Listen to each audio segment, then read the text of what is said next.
I'm here to answer the question of what cards do you need to pick up for full power Kashtira?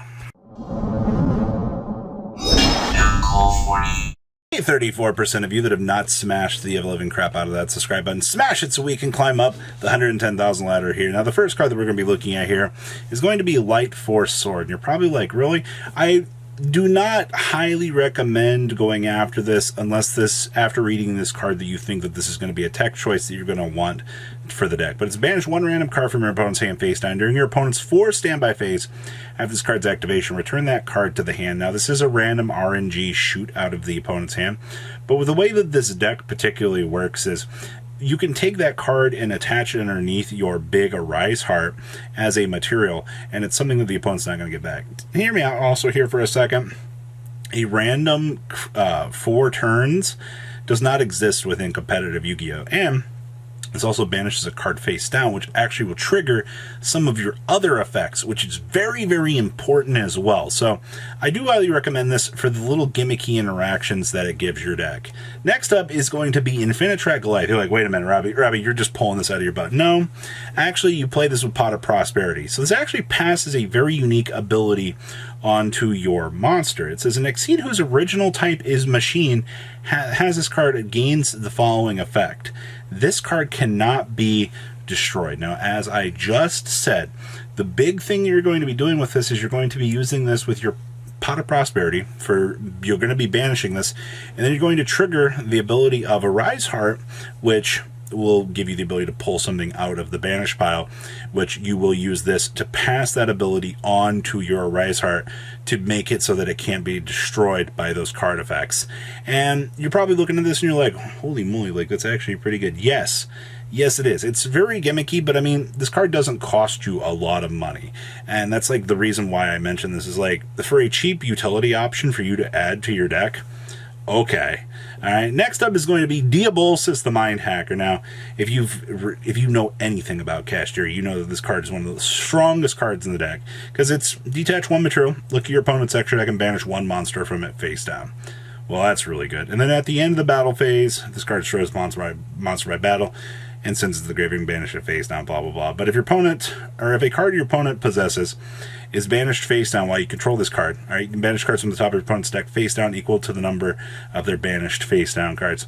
This is another interaction with the Light Force Sword that we were talking about for additional banish effects off of Diabolsis. It's kind of gimmicky in that regard of using it with Light Force Sword versus like Diabolsis and some of the other option trees that you have, but one more finer interaction for this deck is something very, very welcome. So this is also kind of like the go-to power card for this deck in terms of things. Now, what we're going to branch out from here is going to be utility good stuff. So the first one's going to be the Red Eyes Flare Metal, or the, my opponent only has X card effects for the rest of this turn. So this thing can't be destroyed by card effects while it has an Exceed material. While this card has Exceed material, each time your opponent activates a card or effect, they'll take 500 damage immediately after it resolves. Alright, now, obviously, you can detach a material from a target of red as a normal monster in your graveyard and special summon it, but you don't give 2 craps about that.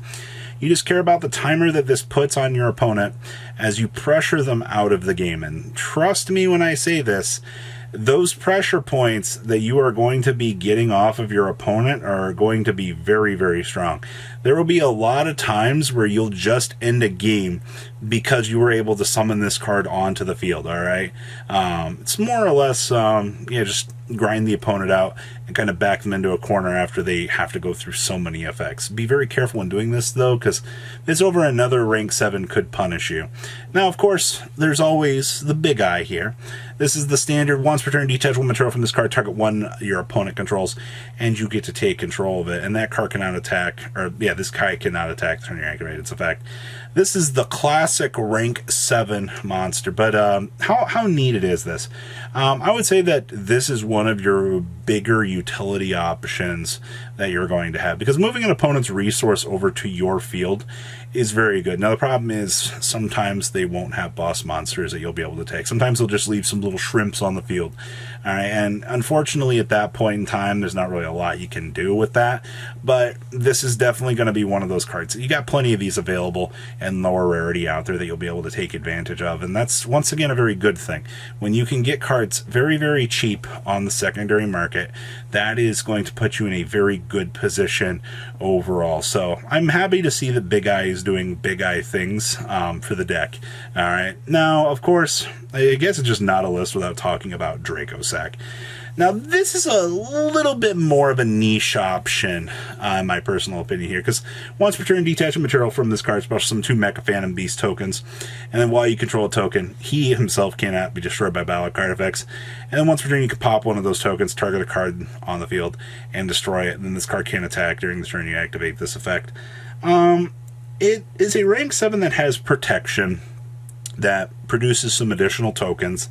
In terms of, utility options for the deck, it doesn't...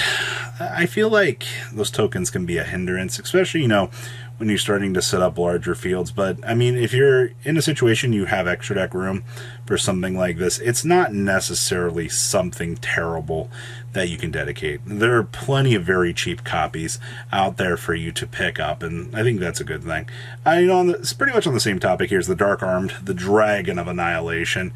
Once per turn, if you have exactly 5 darks in your graveyard, you can exceed summon this card by using a level 5 or higher Dark Dragon. We don't care about that. We care about you can detach a material from this card, target 1 card your opponent controls, destroy it, and then banish 1 card from their graveyard. And this cannot attack the turn cannot attack for the rest of this turn. You're going to notice one very big thing on this. The detaching of the materials is not a once per turn. And this is also 2 plus level 7 monsters to make. So you can slap 3 level 7s under this to get 3 pops if the situation actually requires you to dedicate that many resources to this. But the good thing is, it's a pop to banish 2 from the opponent's graveyard, which does come up in some cases. So I do highly recommend at least this one. This is one of the stronger extra deck resources that this deck really has going for it. And then, of course, I gotta mention Arsenal Falcon, depending on Barrier Statue of Stormwinds or not, gives this deck an extra level of BS. Because once per turn, detach a material from this card, special summon a level 4 Wing Beast monster from your deck. Guess who is a Wing Beast? Barrier Statue of Stormwinds. Now, this card does have a little bit more of an expensive price tag. And you also have to know that in the Kashtira mirror match,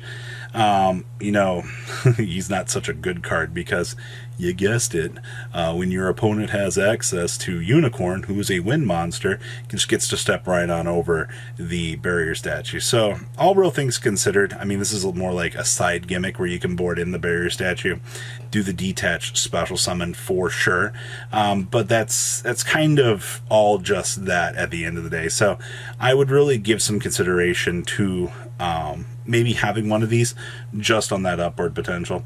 And then, of course, we have the Harmonizing Graduate here. To be perfectly honest with you, the only thing that we really care about with this is it gains the material. Okay, so it gains the attributes of what's attached to it, which is kind of unique in and itself. And it can't be destroyed by battle with a monster with the same attribute, and cannot be destroyed by the activated effects of opponent's monster with the same attribute. But the thing we care about here is the quick effect of target 1 monster in your opponent's graveyard, detaching material from this card, and if you do, attach that targeted material to this card. So you actually get to, if your opponent's like doing some sort of shenanigans from the graveyard, you can actually suck them up under this card as material. You can also do some material changes with this as well. It's a very unique experience with this particular card for what they tried to do. And I think it's pretty cool at the end of the day what this card kind of brings to the table for the deck. I'll give them some credit for that for sure. But it's just an extra deck card that can steal opponents' good stuff.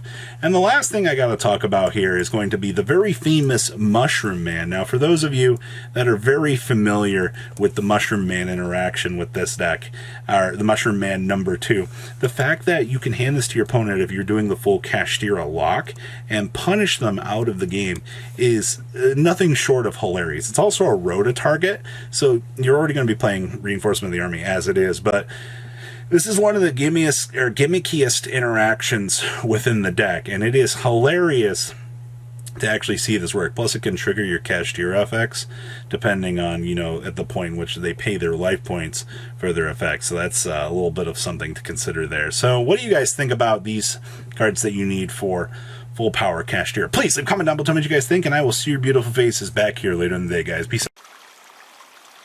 Patrons, thank you.